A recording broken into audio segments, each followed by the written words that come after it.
नमस्कार, आप देख रहे हैं आरडी न्यूज़। मैं हूं योगेश चक्रवर्ती। 12 फरवरी को बिहार विधानसभा में फ्लोर टेस्ट होना है, लेकिन उससे पहले ही विधानसभा के अध्यक्ष अवध बिहारी चौधरी ने ऐलान कर दिया है कि वे इस्तीफा देने नहीं जा रहे हैं।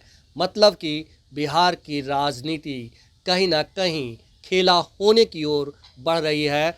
हमारे साथ वरिष्ठ पत्रकार अरुण पांडे जी हैं।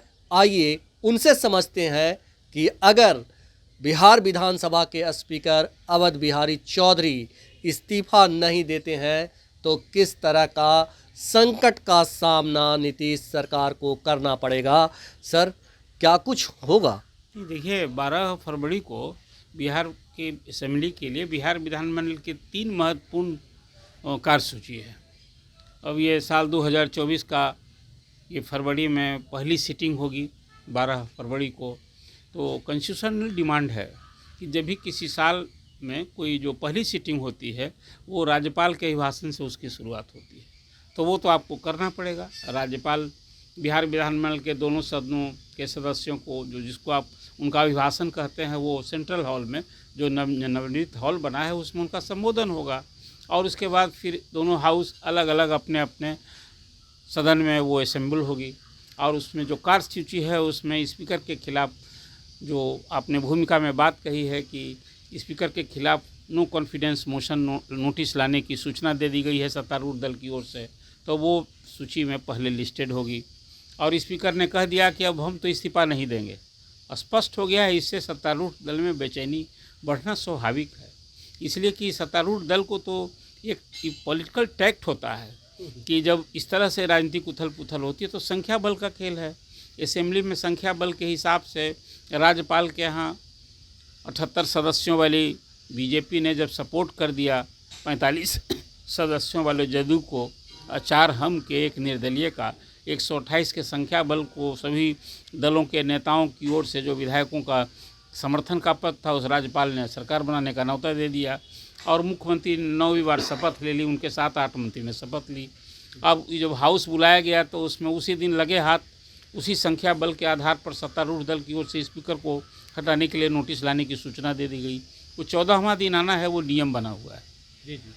तो ये एक आम तौर पर रहा है कि इस तरह से जब सत्ता परिवर्तन होता है तो जो स्पीकर होते हैं वो पद त्याग कर देते हैं। लेकिन अब यहाँ तो खेल होना था।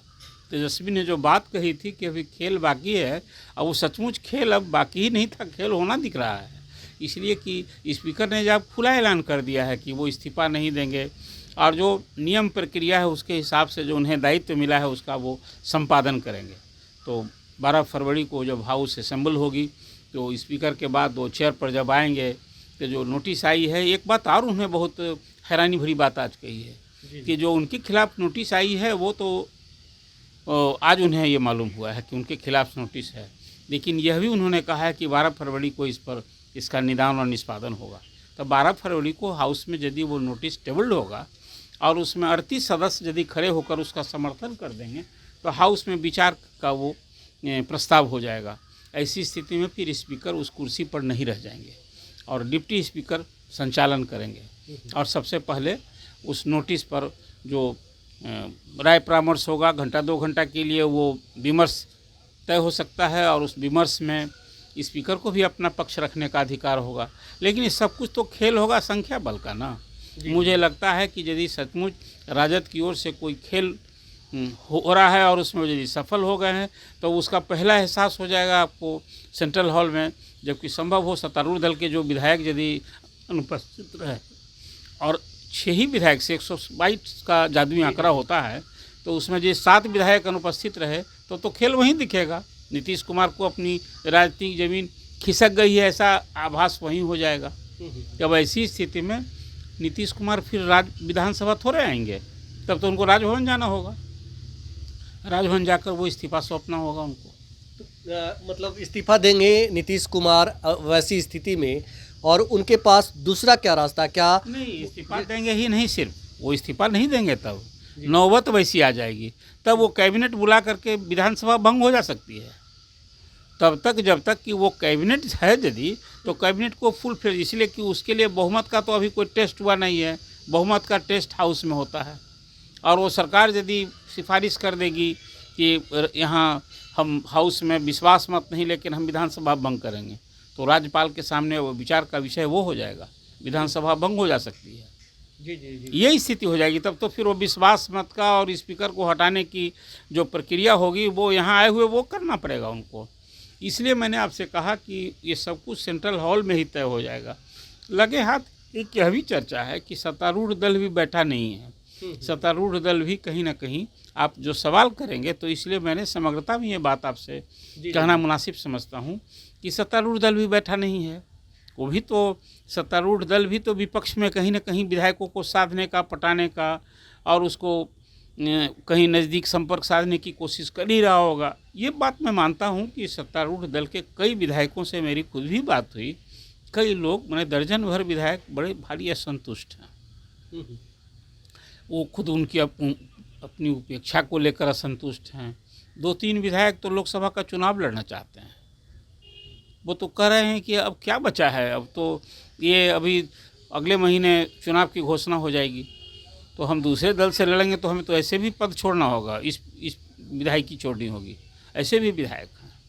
तो वो ऐसे संख्या अभी जो कुछ नाम अभी उनके नाम का उल्लेख करना मुनासिब नहीं होगा, लेकिन ऐसे विधायकों की संख्या 8-9 हो गई है जो भाजपा के भी हैं और जदयू के भी हैं। मतलब अब हाँ, ऐसी स्थिति में मतलब नीतीश जी के पास विधानसभा भंग करने का एकमात्र विकल्प बचेगा। वो जाएंगे विधानसभा भंग कर देंगे, तो अब वो फिर जब सरकार ही असेंबली नहीं रह जाएगी, नए विधानसभा, तब लोकसभा के साथ विधानसभा का चुनाव हो सकता है। लेकिन यदि उस दिन विधायकों का सत्तारूढ़ दल के खेमे में कोई टूट फूट का आसार उन्हें नहीं दिखेगा और वो पूरी तरह भरोसेमंद हो जाएंगे कि नहीं उनके सारे विधायक उपस्थित हैं और फिर सदन में आएंगे, तो फिर यहाँ स्पीकर को हटाने के लिए जो नोटिस दे रखी गई है उसका फेस करेंगे, स्पीकर को हटाएंगे।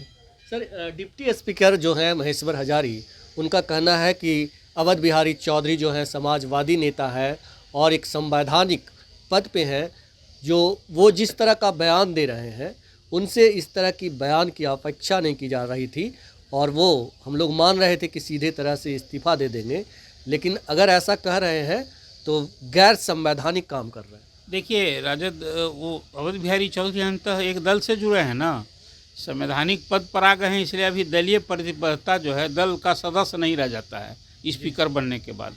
लेकिन अब तो उनका हाईकमान राजद है ना, राजद नेतृत्व में उनको कहा कि आप इस्तीफा मत कीजिए, लेकिन जब तक उनके खिलाफ नो कॉन्फिडेंस का नोटिस हाउस में टेबल नहीं हो जाता है, तब तक वो फुल फ्लेज स्पीकर का दायित्व निभाने के लिए संवैधानिक रूप से वो उसके लिए प्राधिकृत हैं, अधिकृत हैं और वो दायित्व निभा रहे हैं। इसलिए जो उन्होंने कहा कि हम अध्यक्ष हैं और अध्यक्ष में जो शक्ति होती है, जो दायित्व होता है, उसका हम निर्वहन करेंगे। तो अब जो विपक्ष के लोग अभी कह रहे हैं वो तो एक तरह से नैतिक दबाव देना हुआ, राजनीतिक दबाव देना हुआ कि अब बहुमत की दूसरी सरकार आ गई है तो उनको इस्तीफा दे देना चाहिए। तो महेश्वर हजारी भी जो बात कह रहे हैं, वो इस अपने स्पीकर पर जो कह रहे हैं, वो बस इसी संदर्भ में इसको आप समझिए। इसको कोई और अभी कहाँ स्पीकर ने कोई नियम तोड़ दिया है, ये कहाँ स्पीकर ने नियम तोड़ दिया है। उनके हटाने की नोटिस तो सदन में न आएगा। वो एक राजनीतिक परिस्थिति भले हमें आपको दिख रही है कि वहाँ नन बीजेपी नन आरजेडी की सरकार बन गई है, बीजेपी वाली सरकार बन गई है और सत्तारूढ़ दल जो है उसके 128 विधायक हैं, लेकिन 16 असेंबली में जब तक स्पीकर को हटाने की नोटिस पर कोई कार्रवाई विचार नहीं होता है, स्पीकर तो हैं, उनको कहाँ दिक्कत अभी है। जी जी जी। आखिरी सवाल सर, क्या बिहार की राजनीति के चाणक्य कहे जाने वाले नीतीश कुमार इस बार फंस चुके हैं? देखिए, अभी जो विपक्ष के तरफ से जो खेल संभव होता दिख रहा है और उसमें यदि विपक्ष के सत्तारूढ़ दल के 7 ही विधायक यदि टूट जाएंगे तो चाणक्य जिनको आप कहते हैं वो तो इस बार भी फेल हो जाएंगे, जैसे 2000 में फेल हो गए थे। 2000 में भी बहुमत नहीं जुटा पाए थे, तभी तो उनको जाकर इस्तीफा देना पड़ा था राज्यपाल को। और यहाँ तब उन्होंने कहा था कि हम खूंटा गाड़ेंगे, बिहार में रहेंगे, खूंटा उखाड़ के फिर दिल्ली की राजनीति में चले गए थे। तो इस बार जहाँ बिहार में राजनीतिक चाणक्य कहे जाने वाले जो 9वीं बार सीएम बनने का रिकॉर्ड बनाया है उन्होंने, वो फेल होंगे और राजनीति के जोड़ तोड़ के माहिर कहने जाने लालू प्रसाद सफल होता दिखेंगे।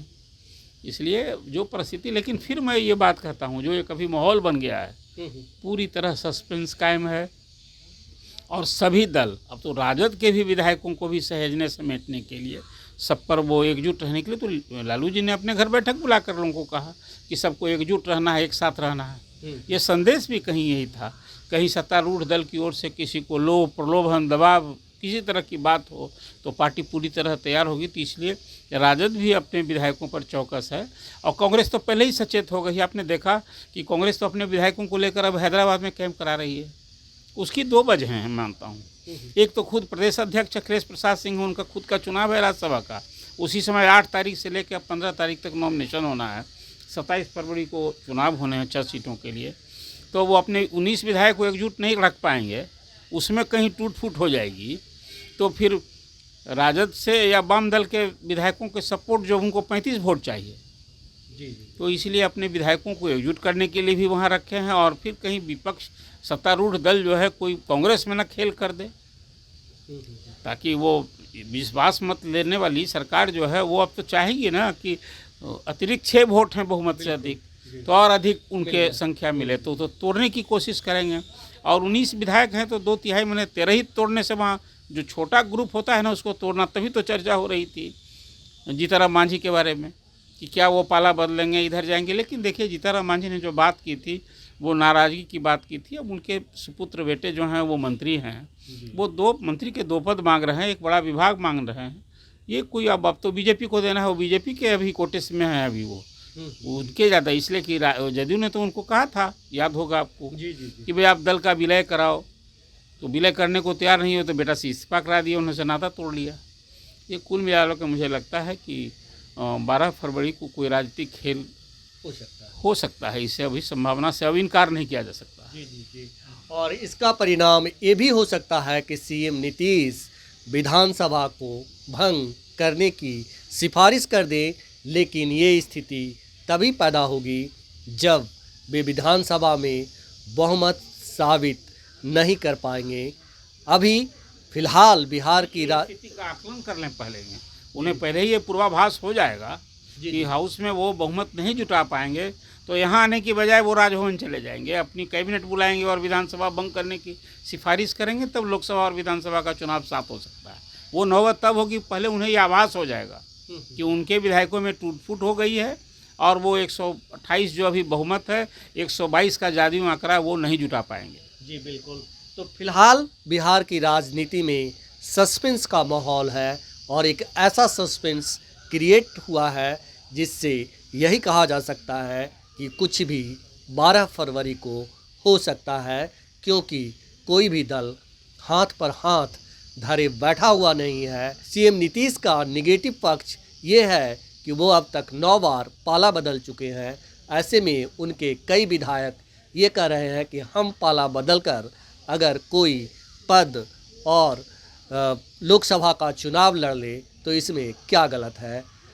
योगेश चक्रवर्ती, RAD न्यूज़, पटना।